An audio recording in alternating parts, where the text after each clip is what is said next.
সংগ্রামী দেশবাসী, আপনারা ইতিমধ্যে দেখতে পেয়েছেন যে আগে থেকে এবং বহু বছর আমরা একসাথে কাজ করেছি এবং এই স্বৈরাচার বা ফ্যাসিবাদ বিরোধী আন্দোলনে তারা সংযুক্ত ছিলেন এবং এই সাম্প্রতিক যে আন্দোলন সেই আন্দোলনেও তারা যুক্ত ছিলেন। তো আমরা তাদের সঙ্গে কথা বলেছি। আমাদের দলের মহাসচিব মির্জা ফখরুল ইসলাম আলমগীর সাহেব উপস্থিত ছিলেন এবং জমিয়তের 10 জন সিনিয়র নেতা তারা উপস্থিত ছিলেন। তালিকাটা আপনারা নিতে পারবেন। তো আমাদের মধ্যে অত্যন্ত সৌহার্দ্যমূলক পরিবেশে আলোচনা হয়েছে এবং দেশের বিদ্যমান আর্থসামাজিক রাজনৈতিক পরিস্থিতি নিয়ে আমরা আলোচনা করেছি এবং অনেক বিষয়েই আমরা একমত হয়েছি যে ইয়েস, এগুলো হলো প্রসঙ্গ এবং এই প্রসঙ্গে আমাদের কোনো মতের তফাৎ নাই। এবং আমরা এটাও মনে করি যে যে কোনো দেশপ্রেমিক গণতান্ত্রিক রাজনৈতিক শক্তি দেশের মানুষের কল্যাণের জন্য যা কিছু করা দরকার সে ব্যাপারে দ্বিমতের কোনো কারণও নাই, সেটা হয় না। এবং আমাদের ভবিষ্যতে আমরা যে যুগপৎ আন্দোলন করছিলাম সেই আন্দোলন সবসময় সরকার বিরোধী হবে এমন কোনো কথা নাই। যুগপৎ আন্দোলন যে কোনো আকাঙ্ক্ষা পূরণের জন্য আমরা একসাথে করতে পারি। আমরা দেশে গণতন্ত্র পুনঃপ্রতিষ্ঠার লক্ষ্যেই ফ্যাসিবাদের পতন চেয়েছি। ফ্যাসিবাদের পতন হয়েছে, কিন্তু এখনো আমরা গণতন্ত্র পুনঃপ্রতিষ্ঠা করতে পারি নাই। এই গণতন্ত্র পুনঃপ্রতিষ্ঠার লক্ষ্যে দেশে জনগণের ভোটের মাধ্যমে অবাধ, সুষ্ঠু, নিরপেক্ষ এবং অংশগ্রহণমূলক একটা নির্বাচনের মাধ্যমে দেশে গণতন্ত্র পুনঃপ্রতিষ্ঠা হবে ইনশাআল্লাহ। এরকম একটা নির্বাচন অনুষ্ঠানের জন্য যা কিছু সংস্কার প্রয়োজন সেগুলো করেই এই নির্বাচনটা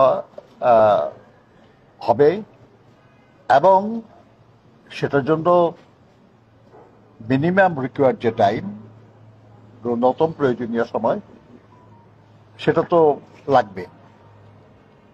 কিন্তু আমি মনে করি না, আমরা আলোচনা করেছি যে আমরা মনে করি না আর কি যে সেটা করে নির্বাচন করতে খুব বেশি সময় লাগার কথা না। যাই হোক, এ ব্যাপারে আমাদের যাদের সঙ্গে আমরা আলোচনা করেছি, জমিয়তে উলামায়ে ইসলাম বাংলাদেশ, তার মহাসচিব জনাব মাওলানা মঞ্জুরুল ইসলাম আফেন্দি সাহেব, উনি আপনাদের সামনে বক্তব্য রাখবেন। ধন্যবাদ। আমি যেটা বললাম এটা, আর তাছাড়া উনি বলবেন তো, ওনার কাছ থেকে শুনেন। আসসালামু আলাইকুম ওয়া রাহমাতুল্লাহি ওয়া বারাকাতুহু। সম্মানিত সাংবাদিক বন্ধুগণ, আমরা মহান আল্লাহর কাছে শুকরিয়া আদায় করছি যে আমরা সুস্থতার সাথে আজকে বাংলাদেশ জাতীয়তাবাদী দল বিএনপির এই গুলশান কার্যালয়ে আমরা দলের সম্মানিত মহাসচিব জননেতা জনাব মির্জা ফখরুল ইসলাম আলমগীর সাহেবের আমন্ত্রণে, দাওয়াতে আমরা প্রাচীনতম রাজনৈতিক দল জমিয়তে উলামায়ে ইসলাম বাংলাদেশের পক্ষ থেকে 10 জনের একটি প্রতিনিধি দল আমরা সাক্ষাৎ করতে এসেছি।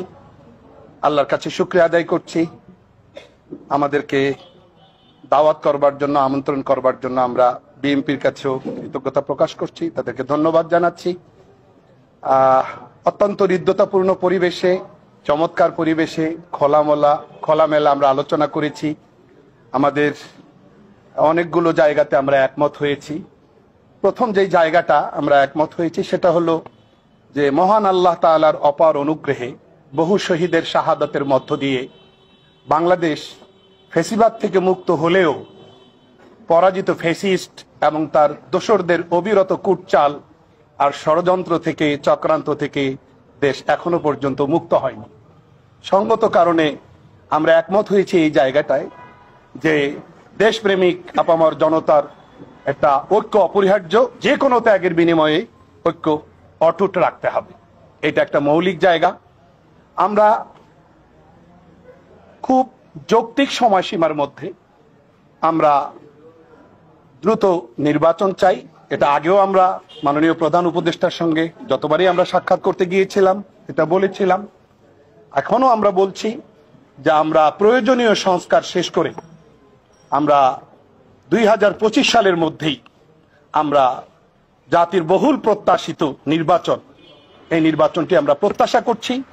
আশা করি অন্তর্বর্তী সরকার দ্রুত সময়ের মধ্যে একটা সুষ্ঠু নির্বাচনের আয়োজন করবার জন্য, লেভেল প্লেইং ফিল্ড, সব দলের জন্য সমান সুযোগ এতটা নিশ্চিত করবার জন্য যতটুকু সংস্কার দরকার এতটুকু সংস্কার দ্রুত শেষ করে জাতির বহুল প্রত্যাশিত নির্বাচনের পথে নিয়ে যাবে দেশকে, আমরা এমনটা প্রত্যাশা করছি।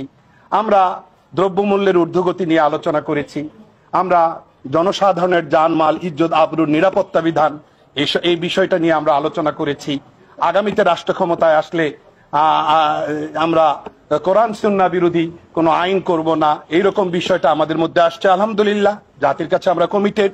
আমরা ধর্মীয় মূল্যবোধকে আমরা গুরুত্ব দিয়ে পথ চলবো।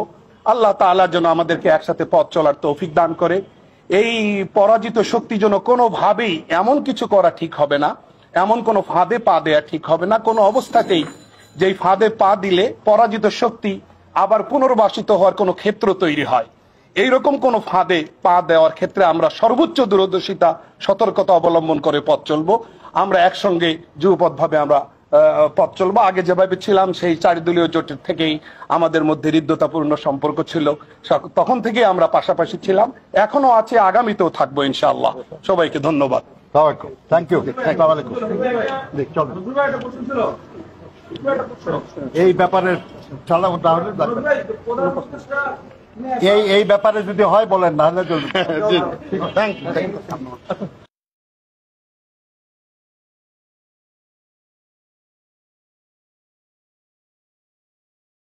যে ইসলামপন্থীদের থেকে একটি ইসলামী দল বের হয়ে তাগুতি শক্তির সাথে একাত্মতা পোষণ করে নির্বাচন করার ঘোষণা দিয়েছেন। 24-এর গণ অভ্যুত্থানের পরে দেশের মানুষ যখন ইসলামপন্থীদেরকে নিয়ে স্বপ্ন দেখা শুরু করছেন, তখন এই ইসলামপন্থীদের এই স্বপ্নকে, দেশের মানুষের এই স্বপ্নকে যারা ধূলিসাৎ করবে, যারা বিনষ্ট করবে, তারাই হবে ঐক্য বিনষ্টকারী, তারাই হবে জাতির মির্জাফর। এটাই আগামী প্রজন্ম তাদেরকে ভবিষ্যতে আগামী দিনের জন্য তাদেরকে মির্জাফর হিসাবে চিহ্নিত করে রাখবে। আবার এই মানুষগুলাই মাঠে ময়দানে গলাবাজি করবে, এটা আর হতে দেওয়া হবে না ইনশাআল্লাহ।